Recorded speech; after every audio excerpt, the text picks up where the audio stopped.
바치는 그 회복만을 말하는 것이 아니라 더 나아가서는 궁극의 회복을 또한 선지자들은 하나님의 계시를 받아서 선포했다는 거예요. 여러분, 그 궁극의 회복이 바로 무엇일까요? 바로 모든 징계로부터 영원한 하나님의 사면을 말하는 거예요. 70년 포로 생활에서의 사면만을 말하는 것이 아니라 우리가 감당해야 할, 영원히 짊어져야 할 그런 모든 죄로부터의 완전한 사면을 하나님이 세우신 선지자들이 그것을 예언함으로 어두운 시대 속에 살았고 암울한 현실 속에 살 수밖에 없었던 주의 백성들이 그 하나님의 놀라운 약속의 말씀으로 위로와 힘을 얻었다는 것이 바로 선지서에서 발견될 수 있는 하나님의 사랑의 이야기란 내용이죠. 특별히 오늘 우리가 살펴볼 이사야 11장은 하나님이 회복하실 하나님 나라의 완성과 완전함을 보여주는 대표적인 본문이에요. 17권의 선지서의 가장 핵심 주제는 바로 뭐라고요? 하나님이 회복하실 궁극의 회복. 단순히 70년 포로 생활만 해결해 주시는 그 회복이 아니라 그것을 뛰어넘는 영원한 왕이신 그 한 분을 통해서 우리가 경험하게 될 궁극의 회복.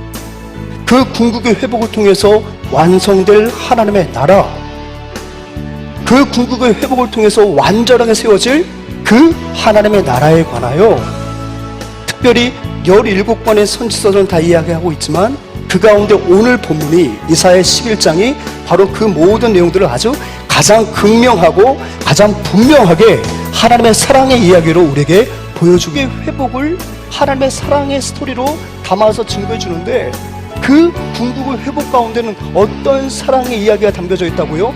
공정과 공의의 사랑 이야기가 담겨졌다는 거예요. 지금 이사야 이 7장에서 11장에서 예언하고 있는 그 궁극의 회복은 구체적으로 어떤 사랑 이야기입니까? 바로 우리에게 공정과 공의로 하나님께서 어떻게 하신다?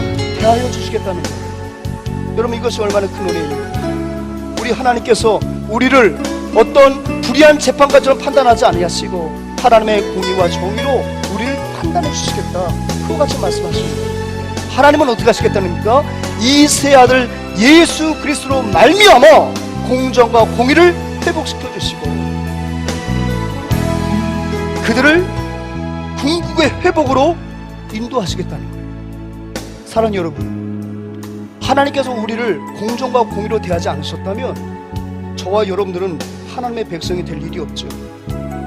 하나님은요, 혈통, 지연, 학연으로 인생을 구분하고 구원 백성 삼지 않으셨어요. 오늘 우리가 요즘 로마서를 말씀 묵상하고 있지 않습니까? 유대인이나 헬라인이냐, 할례자나 무할례자냐, 우리 하나님은 차별하지 아니하시고 하나님의 공의와 하나님의 공정으로 도무지 하나님 앞에 의로울 수 없는 우리에게 믿음을 선물로 주시고 그 믿음을 수납한 자들에게는 하나님이 할례자이든 무할례자이든 그가 유대인이든 이방이든 구별하지 아니하시고 공정과 공의를 행하신 그 주님께서 저와 여러분들을 의롭다 하셨음을 기억하시기 바랍니다. 선지서에서 말씀하고 계시는 궁극의 회복, 우리에게 주실 궁극의 회복 바로 뭐예요? 공정과 공의의 사랑이라는 사실입니다. 두 번째로요, 여러분 6절 말씀 한번 같이 한번 읽습니다. 시작. 그때 이리가 어린 양과 함께 살며 표범이 어린 염소와 함께 누우며 송아지 어린 사자와 살진 짐승이 함께 있어 어린아이에게 끌리며. 여러분 보십시오. 이리와 어린 양은 철천지 왼수고요, 생태계 먹이 사슬 속에서는요 어떻게 됩니까? 포식자예요. 포식자. 그런데 어떻게 하시겠다는 거예요? 하나님께서 회복하실 그 궁극의 회복 가운데는 이리와 어린 양이 함께 있는 거예요. 사실상 여러분 보십시오. 하나님이 처음에 세상을 창조하시고 에덴을 창설하셨을 때에는 짐승과 짐승이 서로 먹고 먹히는 일들이 없었어요. 우리 인생들은 물론이거니와 이 짐승들도 식물과 열매를 먹었던 거예요.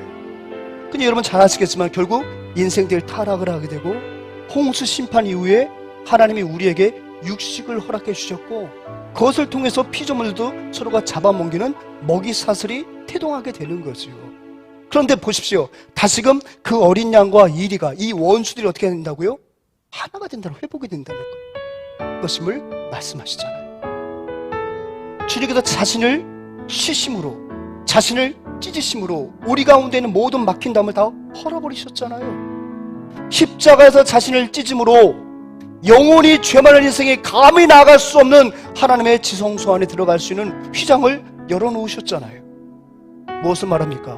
궁극의 회복 속에서는 관계의 회복이라는 거예요. 창조 질서대로 모든 원수의 그 관계가 회복될 것임을 말씀하십니다. 누구를 통해서요? 바로 다윗의 후손이신 예수 그리스도를 통해서 궁극의 회복 가운데 모든 관계를 회복 주시겠다. 창조 질서를 회복시켜 주시겠다.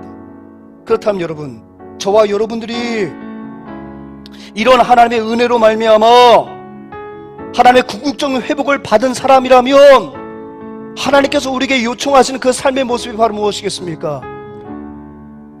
그게 바로 무엇입니까?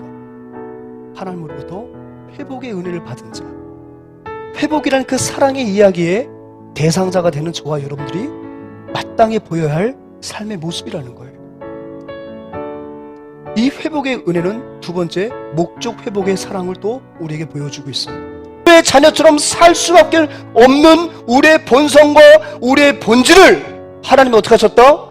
이세 줄기에서 나는 예수 그리스도의 회복의 은혜로 말미암아 우리의 죄의 본성을, 죄의 본질을 거스르게 하셨고 우리를 하나님 앞에 의롭다 하셨다는 거예요. 이게 바로 예수님 오시던 700년 전에 이사야를 통해서 선포하신 하나님의 사랑의 이야기라는 거예요. 그리고 이 사랑의 이야기는 예수 그리스도의 성취가 되었으므로 더 이상 저와 여러분들의 본질과 본성이 진노의 자녀가 되어서는 안 된다.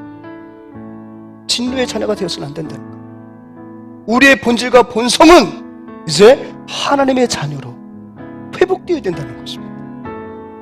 그 회복의 과정을 힘겹게 구현하는 이 삶이 바로 우리 인생이라는 시간인 거예요.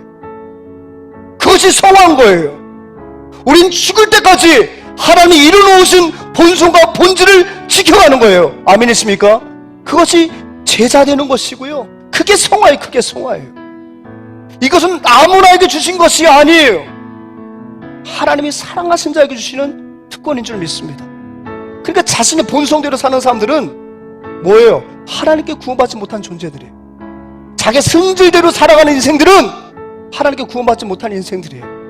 구원받은 주의 백성들은 본성과 본질이 회복되는 것입니다. 하나님이 창조하신 대로. 여러분, 예수 믿고 난 이후에, 주님을 마음속에 모신 이후에 여러분 본성과 본질을 거스리는 삶을 살고 계십니까? 물론 저도 아직까지 육체 안에 갇혀있는 인생인지라 그 육체의 본성을 따르고자 하는 그 엄청난 관성의 힘이 있어요. 그거 깨부수느라고 얼마나 저도 노력을 많이 하고 여러분들도 많이 노력을 합니까? 하지만 여러분, 우리는 이미 의롭다함을 받은 백성인 줄 믿습니다. 그것이 우리의 본성이에요. 그것이 우리 인생의 본질이에요. 여러분, 그것을 지키시는 저와 여러분 되길 소망합니다. 그대로 지음받았던 것을 다시 한번 전하도록 하신 것, 그게 바로 무엇입니까? 전도와 선교와 바로 훈련이 아니겠습니까? 이것을 통해서 이제 그 하나님의 사랑의 이야기가 나를 벗어난 어떤 책 속에 담겨진 사랑의 이야기가 아니라 내 인생 가운데 새겨진 하나님의 사랑의 이야기로 완성되어지는 저와 여러분들의 삶이 되기를 주님의 이름으로 축복합니다.